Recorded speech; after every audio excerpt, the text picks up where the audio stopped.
We're live. Countdown.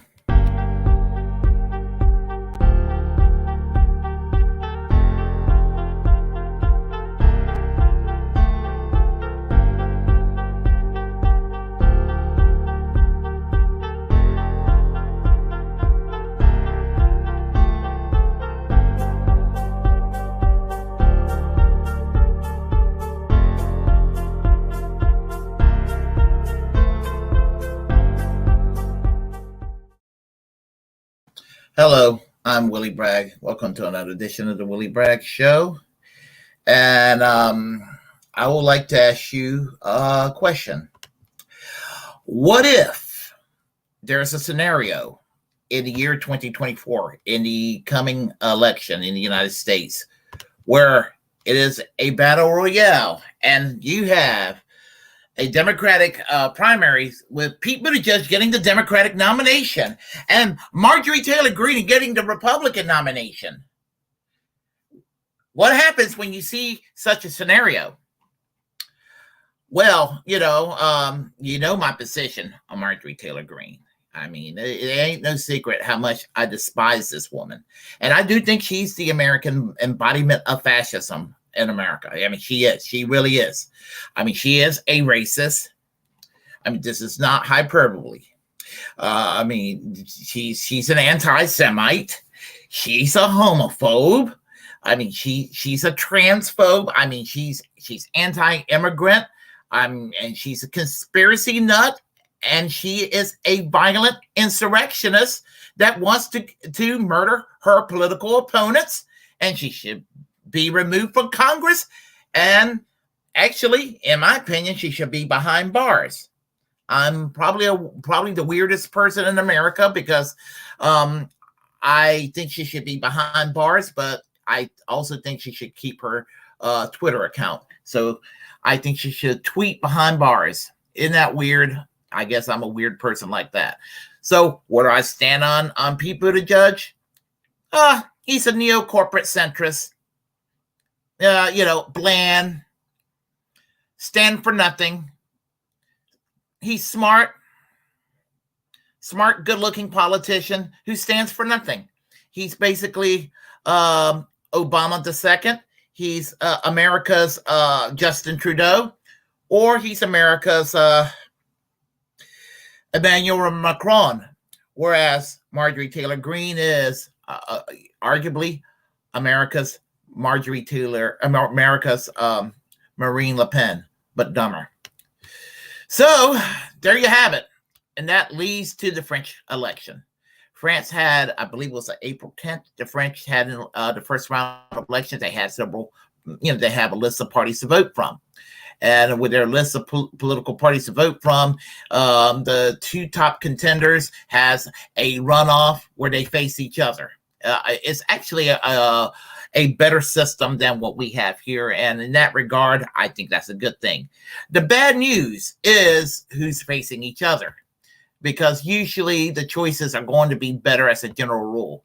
But the choices, well, it was this choice in 2017, and it's still the same choice again this year. On April 24th, there will be a runoff, and it's going to be a face-off between Emmanuel Macron and Marine Le Pen. They were horrible choices in 2017, but I am reluctantly glad that Emmanuel Macron won. He's a terrible candidate, but at least he's not a fascist. And again, I'm going to tell you like it is. I'm not crazy about Emmanuel Macron. I mean, he's basically a neoliberal centrist in the tradition of Bill Clinton, Tony Blair, Justin Trudeau, and Joe Biden. I mean, and I call him,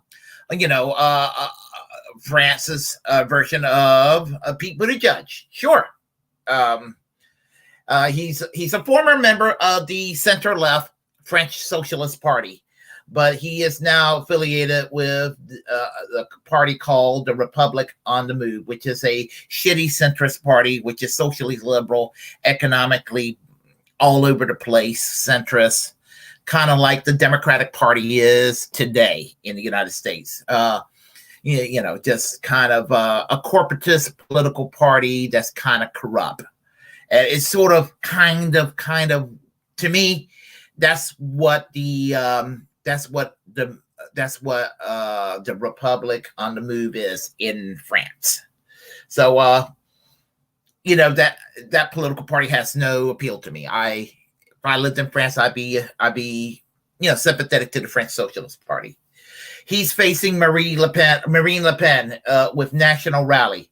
Now, National Rally used to be called the National Front, and let's make no secret about it. National Front is not a center-right conservative party. It's not a Christian Democratic Party. It's not a Tory party. It's not a center-right party. Not one bit. It is a far right-wing fascist party, which basically did a makeover. It used to be called the National Front. It changed its name to National Rally. It is now currently hiding its racism, its overt racism, its overt anti-Semitism, its overt anti-immigration sentiment, its overt homophobia, and they're pretending to be basically populist right, and that's how they're presenting themselves these days. But I basically think that Marine Le Pen is essentially a smarter Marjorie Taylor Greene. I'm not saying that like, oh, she's wonderful and benevolent. I mean, I think that Marine Le Pen is a bitch, but but here's this: there is a second runoff, and we're seeing in France two choices. And with the two choices, as I said, I hate fascism. I really do. And that's why, because there's only two choices. As horrible as Macron is, I hope he wins. And because there's one thing, it's one thing like in 2006 when it was Nicolas Sarkozy versus Ségolène Royal, when it was the center left and the center right, the Socialist Party versus Movement for Union for a Popular Majority. Those were like the good old days. That was basically social democratic politics versus center right conservatism, and those were the good old days. It's not that anymore. Basically, it's this today. And some people are going to say, well, some people on the right going to be like, you got the wrong idea about Marine Le Pen. She's not a neo-Nazi. Let me tell you, she's the daughter of Jean Le Pen. Jean Le Pen, it was a vile anti-Semite Holocaust denier. Brigitte Bardot, the actress Brigitte Bardot, is a vile anti-Semite, homophobe, Holocaust denier as well. Now, I don't like the censorship laws in France. I even think even though I think that people who denied the Holocaust are a piece of shit, I don't like the anti-censorship laws that exist in many of the European countries. That's the one thing America's got going for us that the Europeans don't have, as a general rule, is that in spite of the censorship that's creeping in the United States, we're kind of somewhat on top when it comes to free speech in the United States. But for those on the American right who wants to make excuses, partly out of ignorance, or some of them even want to cover up, the fact that Marine Le Pen's niece, Marine Le Pen, spoke at CPAC in 2018, the Conservative Political Action Conference, speaks volumes here in the United States about the creeping fascism that's actually in the Republican Party. I mean, it's no longer the Republican Party of Bob Dole. It's no longer the Republican Party of even assholes like Phil Gramm. This is the where it's becoming the political party where it's going to be that Ted Cruz is the centrist. That's how fucked up the Republican Party is becoming.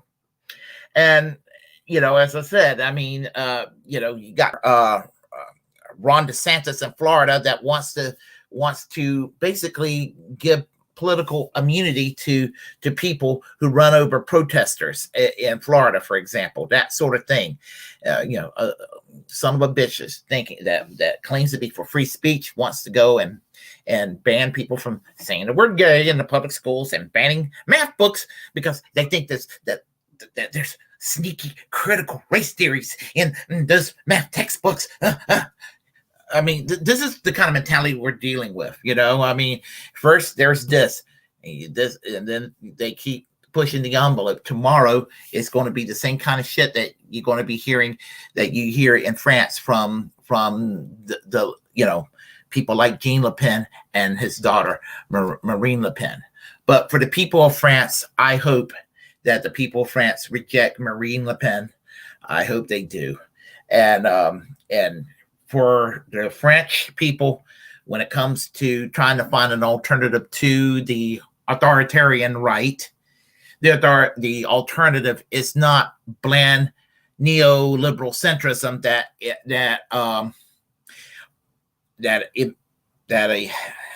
Emmanuel Macron is offering. And the alternative to fascism in the United States is not neoliberal centrism that the Democratic Party is offering here in the United States either. I mean, honest to God, it is not. I mean, what you got to do is to fight like hell for a working class movement that's for everyone. That's the way you win people over. And that's the way you defeat racism. That's the way you enhance the life of people. Just in the words of the late Michael Foot, when they ask him where is the mainstream of his socialism, Michael Foot, the former leader of the British Labour Party in the 1960s, when he was a Labour MP, he said that I suppose if I'm anything, I'm a libertarian socialist, because I believe that socialism is the greatest way to provide the most freedom for the people. And I like that quote. And I am, even though I have for many years, I identify myself as a democratic socialist or a social democrat, and interchangeably use those terms. And it sounds like I'm being married to labels. I am increasingly liking the term libertarian socialist too. So there is that. Anyway, I hope that the people of France reject Marine Le Pen. If you like what you heard, press like and comment. If you disagree, comment anyway. Feel free to share the content on this channel. As a First Amendment absolutist, it's my duty to inform you to create your own platform and utilize it, because we're the muckrakers of our time. Feel free also to subscribe to the channel. Hit that notification bell. Help make it grow. Because we need strong, independent voices in the media, as I said many times. And remember, we have a class struggle to wage, so let's go ahead and fan the flames of discontent in that regard. And remember, we're also all Julian Assange. Music.